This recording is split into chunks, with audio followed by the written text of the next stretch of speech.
When Marta said that the theme this morning would be embodied care, I immediately landed upon the figure Mary Magdalene. Let me say up front, she embodies care in two ways. First, in silence and stillness and pure presence, she stands vigil when Jesus has died and is being laid in the tomb. And later, in the passage we just heard that George read, in the Gospel of Mary, she embodies care when the disciples are flipping out and returns them to the good, reorients them to the good. In her book, The Meaning of Mary Magdalene, the contemporary mystic and writer Cynthia Bourgeault writes of a profound experience she had at a French monastery during Holy Week. The sisters and brothers in that monastery provided a deep ritual of the crucified Christ. And as she was taking communion and the liturgy was being read in French, the sun was setting and the light was just so in that stone cathedral. The reading involved the laying to rest of Jesus, the wrapping of his body in linen, and the placing of his body in the tomb. And then she heard, and Mary Magdalene and the other Mary remained outside the tomb, silently keeping vigil. Cynthia Bourgeault is an Episcopalian priest. She has read this. She has spoken this passage. She has sung this passage. She has preached this passage many times, but somehow she missed this standing vigil, this silent vigil. It had somehow escaped her. No wonder, Cynthia Bourgeault says, that Mary was able to find the tomb so easily on Sunday morning. She had been there all along. Mary Magdalene, she's having a bit of a moment right now. There's some energy around Mary Magdalene. Who is this woman, beloved of Jesus? And what does she mean? She's been around all this time in our sacred text, and we keep, like Cynthia Bourgeault, we keep missing her. How is it that we've missed Mary Magdalene over and over again? Now, I will confess that I haven't thought about Mary Magdalene much, one way or the other. The first time I really thought about Mary Magdalene was when I heard Marie Howe's poem, Magdalene, the Seven Devils. Marie Howe is a contemplative poet in New York City. And when her brother was dying of age, she wrote a series of Magdalene poems. And the Seven Devils poem begins this way. You know how Magdalene gets healed of the 7 demons inside of her? They get exorcised. That's part of her story. So this is a poem about the 7 devils that live in Marie Howe's life, that she wants anyone, to heal her of. The first demon, the first devil, was that I was very busy. The second, I was different from you. Whatever happened to you could not happen to me, not like that. The third, I worried. The fourth, envy disguised as compassion. The fifth was that I refused to consider the quality of the life of the aphnid. It disgusted me, but I couldn't stop thinking about it. The mosquito to its face, and the ant, its bifurcated body. Okay, the first was that I was so busy. The second was that I might make the wrong choice. And so it goes. She unwinds and spirals through all these different 7 demons that live inside of her. if the goal is to remain humble and self-aware, which the mystics say is the path into the soul's journey toward unity with God, then you could do worse than create a list of the 7 demons that live inside your body. Humility and self-awareness are the 2 big hymns in the Contemplative's prayer book. My 7 demons might begin and end with defensiveness and guardedness and the constant fear that I'm doing it all wrong. It goes on and on. And on the one hand, I know it's not true. Those demons are liars. They are not to be trusted. And I know I can hand it all to God. The great act of surrendering and letting go is another big hymn in the Contemplative's prayer book. They're there. That's when I thought about Mary Magdalene for the first time. And until I went to the community church, United Church of Christ in Boulder, I didn't think about her much. But then I got to really reading about her. She's fascinating. Who is this woman, Mary Magdalene, that Cynthia Bourgeault says is the very heart of Christianity? For some of us, Mary is the prostitute that had 7 demons cast out of her by Jesus. For others, she is Jesus' wife. You know, the Da Vinci Code and all of that. Got all excitable about Mary Magdalene being Jesus' wife. Part of it is that fascination with the Da Vinci Code. Part of it is that in the Gospel of Philip, it reads, Jesus used to walk with Mary Magdalene and kissed her frequently upon the mouth. I know. For me, after doing research and reading about Mary Magdalene, she is the ultimate image of steadfast love or embodied care. You know, I'm a hospice chaplain. You know, I'm a hospital chaplain. I've witnessed the simple, profound act of standing silently in vigil with the dying over and over. The other day, the woman sat with me, her husband dying in his bed, she holding his hands. 45 years they married. The deepest silence between them imaginable. No words necessary in that moment. Nothing left to say. Just love and the simple, beautiful, powerful act of presence. Mary Magdalene and the other Mary remained standing there in front of the tomb in silent, powerful vigil. Maybe for you, Mary is the woman who stood by the tomb and then on Easter morning went to the tomb and encountered Jesus and was told by that risen Jesus to go and tell the others that Jesus was risen and that further instruction was coming. And what does Jesus say in that first encounter with Mary Magdalene after his resurrection? The first things out of his mouth. Peace. Peace be with you. Do not be afraid. Over and over in the Gospels and throughout the Christian scriptures and the Old Testament, we hear that refrain over and over. Peace be with you. Do not fear. The other part of embodied care.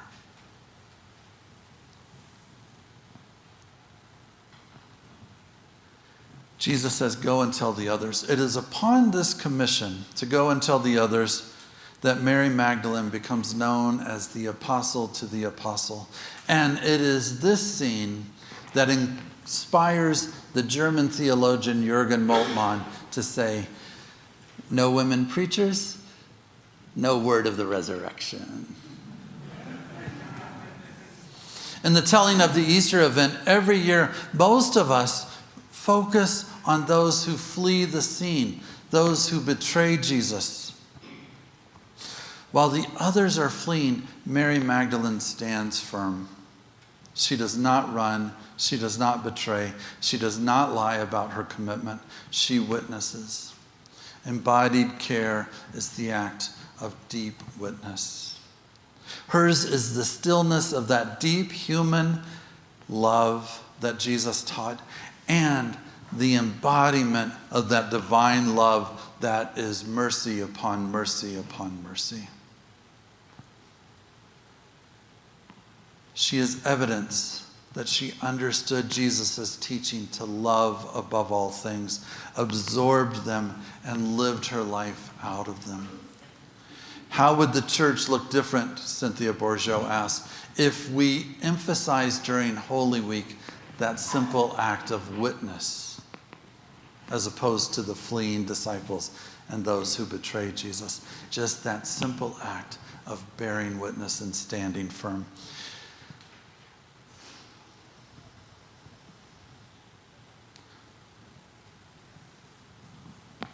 Mary Magdalene has a bad reputation. She got cheated in history. Some of you think of her as a prostitute. Some of us think of her as a prostitute. No evidence in the biblical witness that she was a prostitute. Rather, a certain Pope, Gregory, decides that the portrait of Mary Magdalene and her 7 demons must mean that she was a woman who misbehaved, a woman of ill repute. And just the very suggestion of it, for 1,500 years now, has caused us to think of her as a prostitute. And here is what Cynthia Bourgeot says about that. And I want you to hear this really, really clearly. She says, in that time, the Church Universal, the Catholic Church, around the 500s, were really caught up in misogyny, really caught up in sexual purity, really caught up in dismissing women.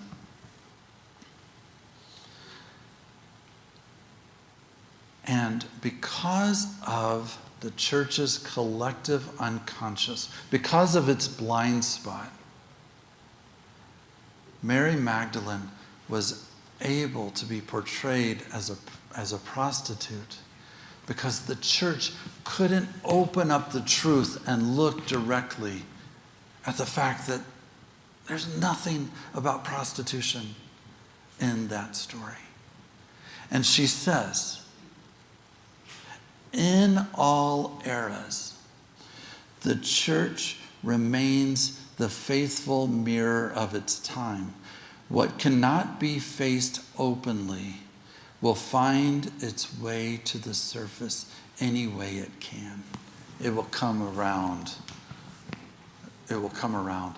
And in this case, that lack of awareness, that lack of intentionality, that lack of consciousness brought the misogyny to the surface. So Mary Magdalene suddenly becomes a prostitute.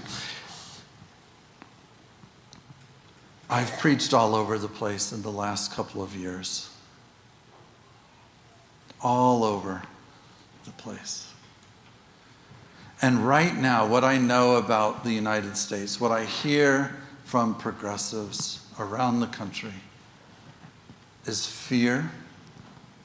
Fear that the progress that we've made around marriage equality and other things, women's rights, will be stripped. Sadness and grief over the divisiveness of the country. There is a violence.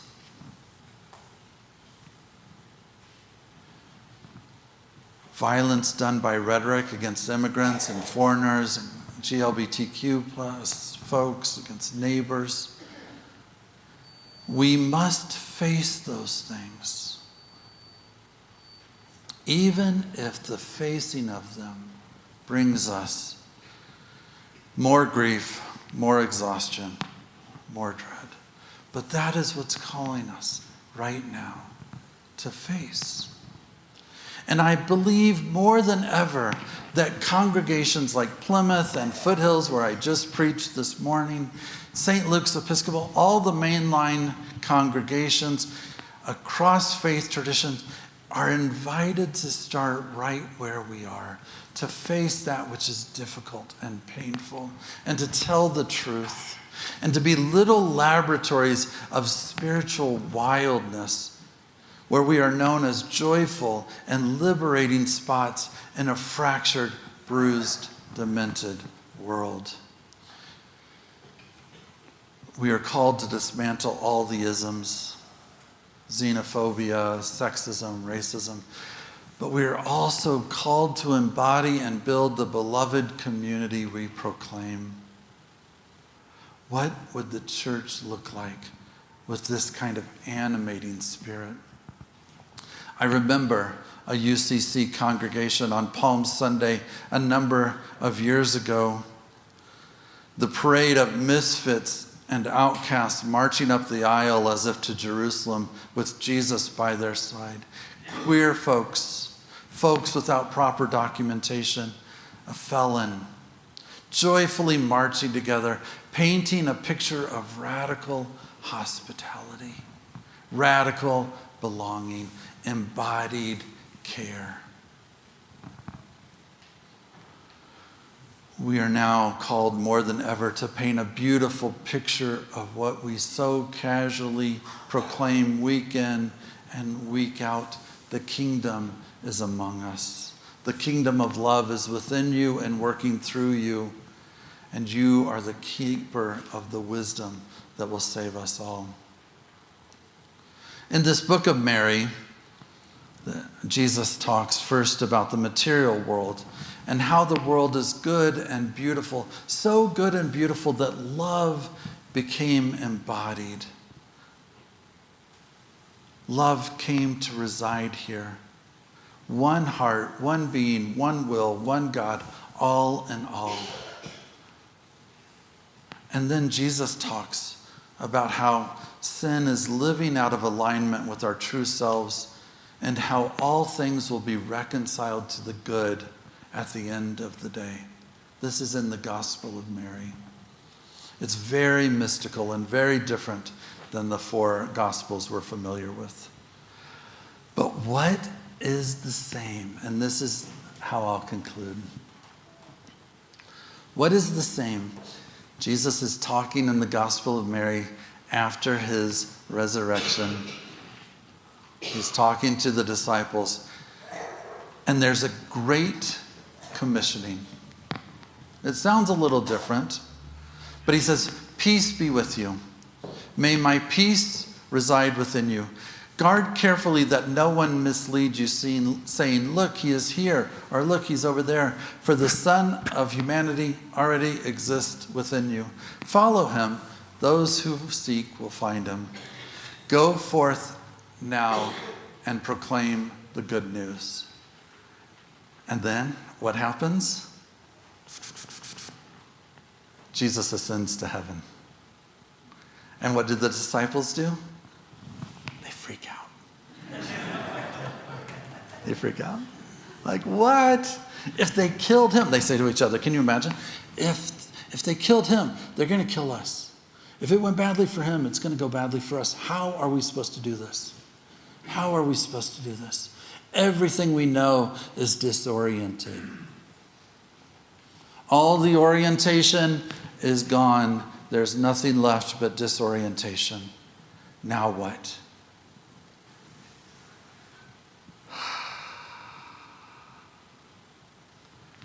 They turn to Mary Magdalene and they say to her, "You were Jesus' good friend, beloved. You two were tight. Tell us a word. Tell us a word." And what does she say? He has prepared us for this moment. Peace be with you. He has prepared us so that we might become what? Fully human. Fully human.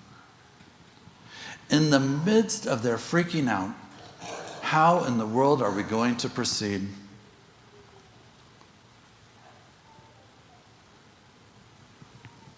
The one who stood in silent vigil by the tomb of Jesus, keeping her silence, powerful presence, now in this moment speaks to them the truth. She reminds them of their own internal resources that will enable them, once they activate it, to face this crucial moment, to face the grief and the panic that they feel. She reorients them to the good. Do not weep and grieve, nor let your hearts remain in doubt, for his grace is with you, all of you, sustaining and protecting you. Rather, let us give praise to his greatness, which has prepared us so that we might become fully human. She shows them who they are and what they're about and why they're doing what they're doing, and that in the end, all will be well. And their hearts turned towards the good. Embodied care. So I say to you, Plymouth, remember who you are. Remember why you're here. Remember what you're doing. And remember, all will be well.